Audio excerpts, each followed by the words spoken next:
Hi, I'm Bill Doherty, and I want to welcome the viewers to another edition of Bill's Bullpen.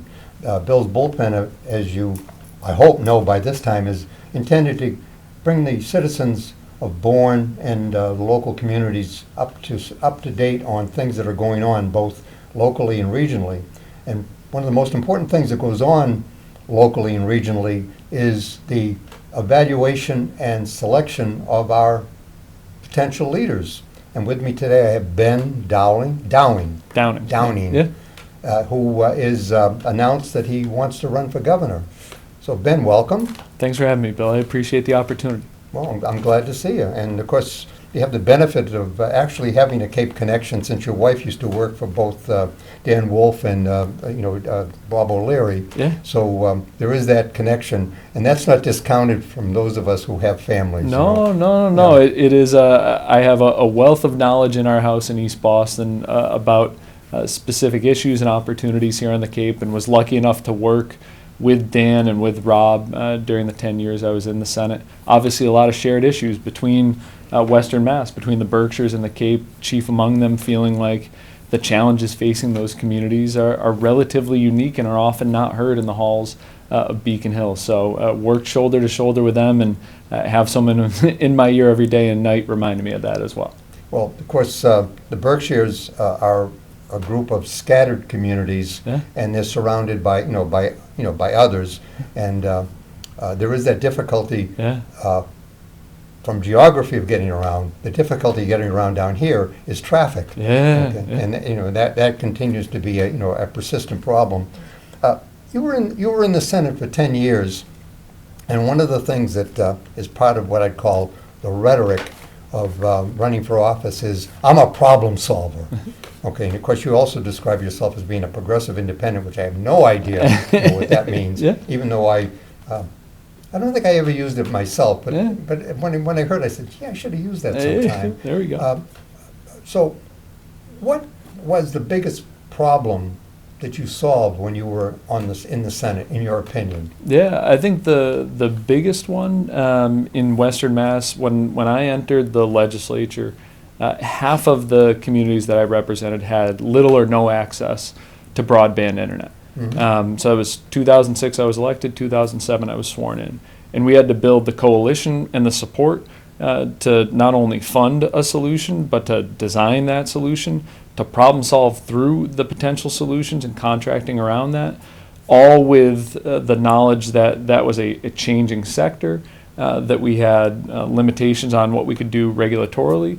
But just now that work is finally wrapping up, communities are finally connecting to last mile internet.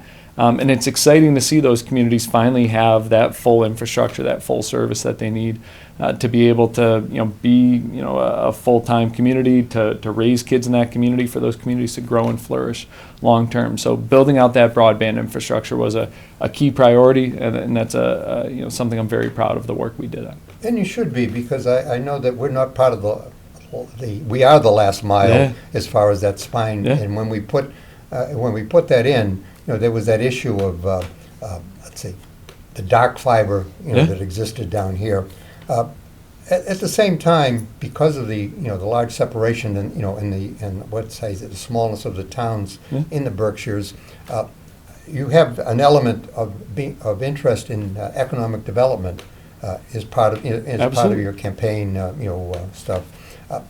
What do you see as the main thing do you hope to accomplish as far as economic development for Massachusetts if you become governor?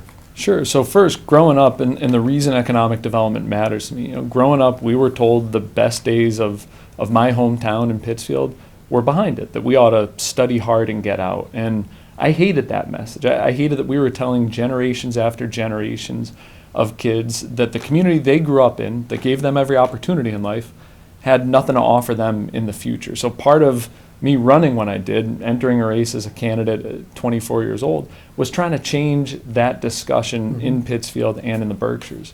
I think around economic development, one of my critiques while I was in office and since, and one thing that I would like to change, is that we have allowed jobs and opportunity to consolidate around Greater Boston, and we have left communities outside of Greater Boston behind when it comes to those jobs and opportunities. And it's one thing for private companies to want to locate there. It's another thing to use state resources to incentivize that behavior. It makes no sense to me to use taxpayer resources to locate jobs and opportunities in the Seaport. It's a whole nother thing to be using taxpayer resources to strengthen economies on the Cape and in the South Shore and the South Coast. Whole nother thing to be supporting communities like Springfield and Holyoke, Lowell and Lawrence. But it makes no sense to me to be incentivizing employers to go to the hottest real estate market in the state, if not in New England. We ought to be doing far better there. Well, that is an interesting segue into, let's say, a personal interest of mine, which is public transit, and public transportation, because all of the things you're talking about perhaps are tied to an ability to get there. Absolutely. Medieval history, which you probably studied because you went to that kind of a school as I did, would remind us that we lived in the city and went out to the outskirts in order to make a living. And a lot of what you're talking about seems to reflect that kind of thing. But the issue is, how do you get there? Now, what would you propose for programs to, let's say, to enhance public transportation in order to support the economic development program that you have? Yeah, absolutely. We need to make significant new investments in transportation generally and in transit specifically to connect people to those economic opportunities.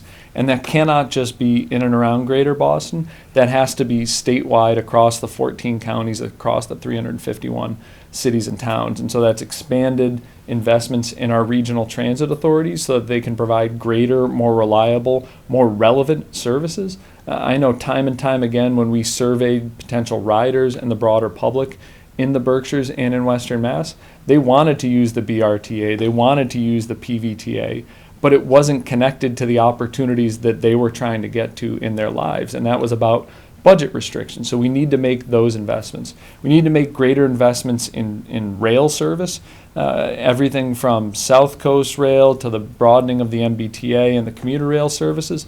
Also building out rail between Albany and Boston to connect more of those regional economies so that we can make sure that people can access those opportunities. And you need to have management reforms like congestion pricing and others to be able to shift behavior and avoid the worst of it.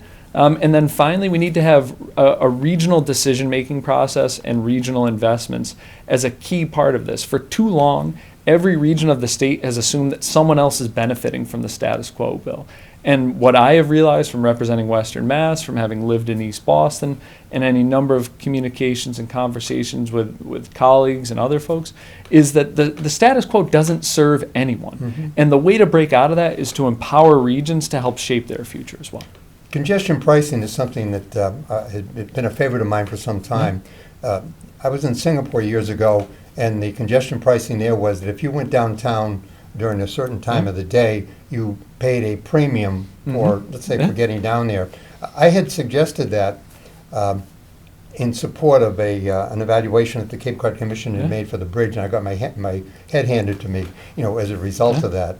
And about 10 years later, the Chamber of Commerce then suggested it, and it was a great, it was a genius ahead idea. Of your time. Ahead of your time. But the point is that there is the business of winning hearts and minds. Okay, how would you propose to win hearts and minds to get behind this kind of a program?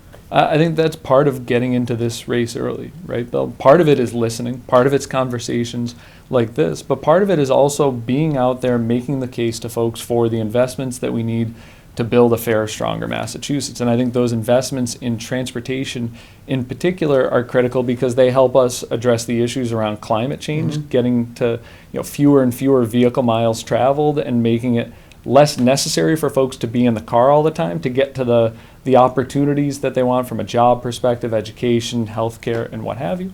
But it's also, being out there and listening to folks and making sure that they understand my decision making and that they can trust me, and knowing that, all right, I might not agree with Ben on everything, but I know his campaign isn't taking donations from lobbyists and PACs. I know that when he made a promise that he was going to term limit himself in the Senate. He lived up to that promise. So I know I can trust him even if I don't agree with him on everything, and that they know that if there is an honest disagreement, it's just that. It's an honest disagreement on issues. So I think the time and space is there to go out and make the case and listen to folks and then build trust, because I think it's one thing to win someone's support. It's a whole other thing to earn their trust. And I think we've lost too much trust in public service and in our politics, and I think that's part of what I want to try to earn and bring back to this discussion. I'm all for the restoration of civil discourse. Yeah, absolutely. Okay, we have, and the thing is, as far as not agreeing on everything that you do, we have a lot to learn from the differences that we have, because you make steel by beating the crap out of iron, and as a result, you have a much stronger, outcome product. To get into the weeds a bit, there has been a lot of talk about a South Coast link between New Bedford and Boston, and primarily the emphasis, at least what I've read, has been on the less expensive real estate for for living. But I also had worked in New Bedford for several years, and from the time that I got out of college until I stopped working in New Bedford, which was about 10 years ago, they never seemed to have made that next step to make the progress. There had been some what I'd call pocket efforts to create value in New Bedford, but they still struggle. How would you propose to help a community like New Bedford, Fall River, and in that part of the metro area? Because that is that's a area that you talk about, helping, let's say, the less empowered people that we have. Yeah, so first in my time in office, I was the chair of the Gateway Cities Caucus and organized the legislators that represented those 24+ communities across Massachusetts. Former manufacturing hubs, former sort of regional economic drivers, places like Pittsfield, Fall River, New Bedford, Lowell, Lawrence, and many others. And I think what we realized in our advocacy first was that the commonality among those communities is significant, and that the assets and the opportunities in those communities are significant. They have a great housing base with opportunities for home ownership, first-time home ownership for folks, really close to their job opportunities so that they can walk or have a relatively easy commute. We just need to, at the state level, make the investments in community economic development in those communities to build out off of those assets on education, on transportation, on housing, on parks and recreation. Because I think more and more, especially as folks, the need to be in the community where you work becomes separate, people are then looking for, well, where's the place that I actually want to live, right? Do I want to spend a couple hours every day commuting into Boston, or do I want to live in Fall River and New Bedford? Do I want to live in Lowell or Lawrence?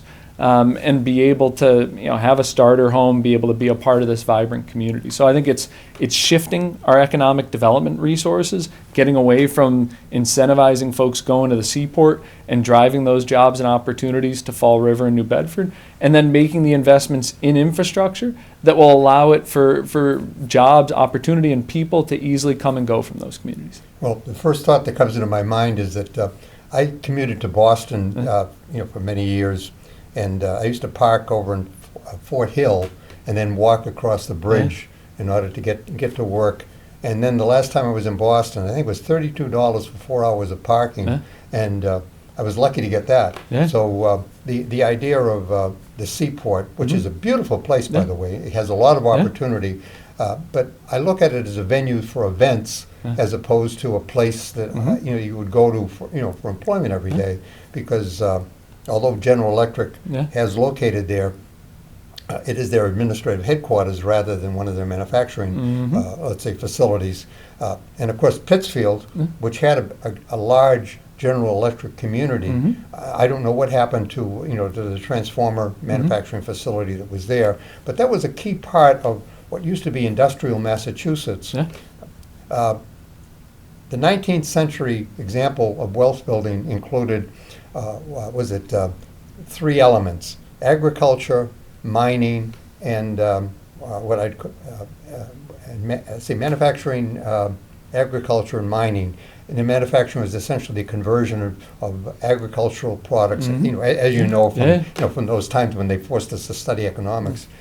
So the point is, how do we get past that 19th century model into what makes sense today? Because Boston is primarily a service economy. It's an educational and academic community, but it doesn't really have what I'd call the manufacturing depth, which provided what I'd call job security and opportunity for the average regular guy or woman that's looking for a steady job that will help them and help their family succeed. How do you propose to get that get started? Yeah, a couple of things on that. So first, again, we start by stopping the mistakes that we're making, right? So I have no problem with private businesses going to the Seaport. I have a problem with public resources being used to send people there, right? Like, that's a strong economy. Let's let that flourish and grow.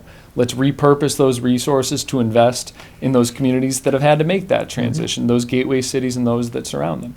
But it's not enough to just make the investments in the core infrastructure. I think we need to be more intentional, to your point, around wealth building, around trying to close the economic gaps that have defined Massachusetts for too long, for too much of my life. And I think the way that we do that is to build off of our strength. Our strength are educational facilities, medical facilities, those other key anchor institutions. And I think we look at those anchor institutions, and this is in a proposal in one of the policy plans that we've rolled out already. We say in communities that have the highest poverty rate, right, where we have the largest of those wealth gaps, generally communities where the poverty rate is double the state average in 2 or more surrounding neighborhoods, we say we're going to create a partnership with the closest major local employer.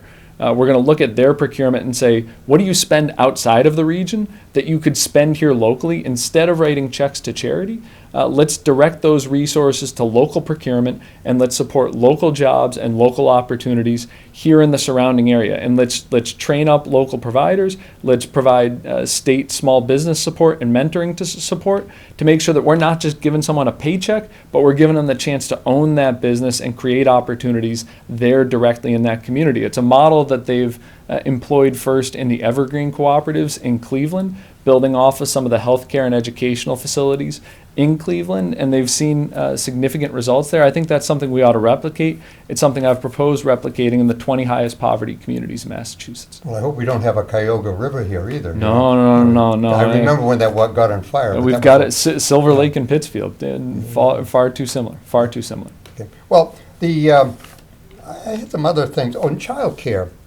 I guess that one of the issues for me is, how do we help families get over this problem in childcare? I see it with one of my granddaughters has 2 children, and one of the problems for her is she starts a career in real estate. She's trying to be entrepreneurial as she gets started, but the cost of let's say of daycare is exorbitant, because I see my daughter going over there and supplementing support so that she can get started. Her and her husband are trying to establish themselves and make a life for their children. And I think that her issues and concerns are ones that are reflected by a lot of other people that are, let's say, have finished school, are getting started in life. How do you propose to help and manage the cost of daycare and childcare in order to help these families? Yeah, I think the state has to recognize that childcare is critical infrastructure to our economy. It's critical to making sure that everyone has the opportunity to make the most of their God-given talents. And you and I were talking a bit before we started filming here. I have a 4-year-old son and a 1-year-old son. My wife Michaela and I have had to do that, balance that sort of juggle between our jobs and our careers, and making sure that Malcolm and Eamon have the care that they need. And we know all the privilege we bring to that, and the ability we have to navigate that. And we know how frustrating and anxiety-inducing and concerning it has been for us. So we can only imagine someone who's working multiple jobs and trying to find a way to be able to pay the mortgage, be able to pay healthcare bills, and what have you. And I think The exciting thing for me in the last few months, in the last few years, has been the Mass Business Roundtable, the Coalition for Social Justice, have come together around a proposal, around the Common Start initiative, that would effectively say for anyone making 50% of the area median income, your childcare will be free, will be funded by the state, and for anyone else, it will not be more than 7% of your total income in a year. And that is enabled through a state investment in childcare to make sure that we are filling the gaps in the system that exists right now to reduce the wait lists that are at almost every single provider you were to go to, so to get people access to the care that they need, to invest in the workforce for childcare, which is predominantly a women workforce, predominantly members of communities of color in that workforce, right? To not be paying them poverty wages, to make it a career, and then to ensure that the state steps in and fills the gaps where there are no providers. So I think that proposal is the centerpiece of how we ought to be thinking about childcare, and the goal ought to be universal access to affordable childcare. We're nowhere near that now, but I think the Common Start initiative will get us there. Of course, the offset of that, and it's a concern of mine, is that in what I would call a complete social justice program, we would take into account the importance of having parents in the household in order to support the needs of children. And I know that that touches on an issue of what I'd call welfare. But welfare is an important piece of guaranteeing, in my opinion, the stability of a community. What is your opinion as far as the goals in a social welfare program if you were governor? I think the goals of social welfare policy generally, and would be the goals as I would be governor, is to make sure that everyone has the opportunity to make the most of their God-given talents, knowing full well that the path that all of us choose will be differently. So if a set of parents, if one of them decides that they want to stay home and raise the kids, they should be able to do that. But if they both have careers that they are pursuing, we ought to enable them to go out and pursue those careers and support them in that, and not just say, hey, we're going to start supporting you when your kids turn 5 years old, but we know that the most critical ages of child development are 0 to 3, and the state ought to be supporting and making investments to make sure that achievement gaps don't start at that age. So I think the key goal of social welfare policy should be universal application wherever and whenever possible, simple application of those investments, and then enabling people to go out and make the most of their God-given talents. Well, I think that answer is on target, because I've seen the affect of having that part ignored, and it's a very crucial issue, and I don't think enough attention, personally, is paid to it. You talk about an interest in what I'd call affordable education. Okay, both of us went to private schools. When I started substituting in public schools, I had a rude awakening about the entitlement that went with it, the concern with supporting issues of lowering self-esteem as opposed to developing competitive attitudes with regard to, let's say, schools. How would you, and at what level would you start looking at the contribution to affordable education? Because right now we have community colleges that are doing remedial programs that are covering subjects that in my time were covered in middle school and in high school, and yet they're being, they're sort of moving all the way up. So what kind of support do you think the state should give to the public education system beyond, we'll give you another test, to and throw money at people that are succeeding as opposed to helping those who need some help to get past that no child left behind? So I think part of it, Bill, gets to the previous discussion, the previous point. We have a system where we have made significant investments between the K through 12 years. And we talk often about the achievement gaps that show up and persist over the course of that time in a child's life.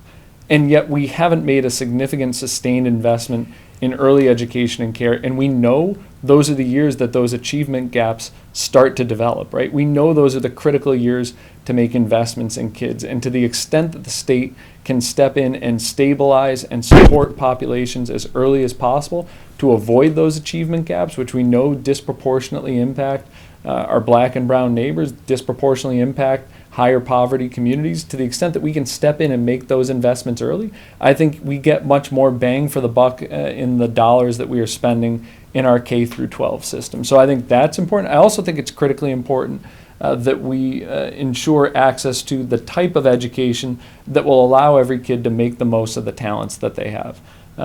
Too often our vocational technical education system has been scattered in the access to it. So in the old district that I represented, if a kid's born in North Adams, they've got access to the McCann Technical School, a great vocational technical school, and they are off and on their way. If the same kid with the same talents is born in the Southern Berkshires, they might have a program that allows them to access their opportunities, but not nearly as comprehensive as McCann Tech. And that's because the state has allowed communities to just sort of figure out, hey, we'll let you do voc if it works for you, and maybe we'll map this thing out. The state ought to be much more intentional about creating those opportunities. And then finally, when it comes to public higher education, no one should be thinking about whether or not they can afford public higher education as an option moving forward, right? It ought to be, is this what I want to do next? And if it's what I want to do next, then state investments ought to make sure that it is ultimately debt-free. The idea that someone is making a decision on whether or not they want to pursue higher education and they ultimately choose not to, not because it isn't their calling, not because they don't think it's in their best interest, but because they think they can't afford it, I think that's a shortcoming of policy on the state level. Well, that's an interesting point of view. I happen to have had some service on curriculum development at Cape Tech down in Harwich, and I'm a great proponent of vocational education because I think good vocational education will lead to an interest in, let's say, in learning, and will turn out that they will pursue higher education. There's some examples in Connecticut where they did enrichment. Absolutely. That was 50 years ago. So it's like we know all of this stuff. We know how to do this. Okay, we're getting kind of to the end of this, and this I wanted to give you an opportunity to look in the camera and basically tell people why you're doing this and why they should vote for you. Yeah, I'm running for governor to build a fairer, stronger Massachusetts. I believe that Massachusetts has all of the potential to solve the big problems facing us around climate, around economic fairness, around racial justice. I think we have the ability to solve those problems. What's been missing is a sense of urgency from our leadership, a realization, a recognition that continuing to just kick the can down the road on these problems is going to lead to more suffering, and it's going to let those problems fester. We have the ability to solve these problems. What we need to do is to think bigger about how we do this, and to, again, realize that if we bring that sense of urgency to tap into that potential, we've got far more to do. Well, Ben, you have passion, you have knowledge, and I think that people would be well served to consider your candidacy.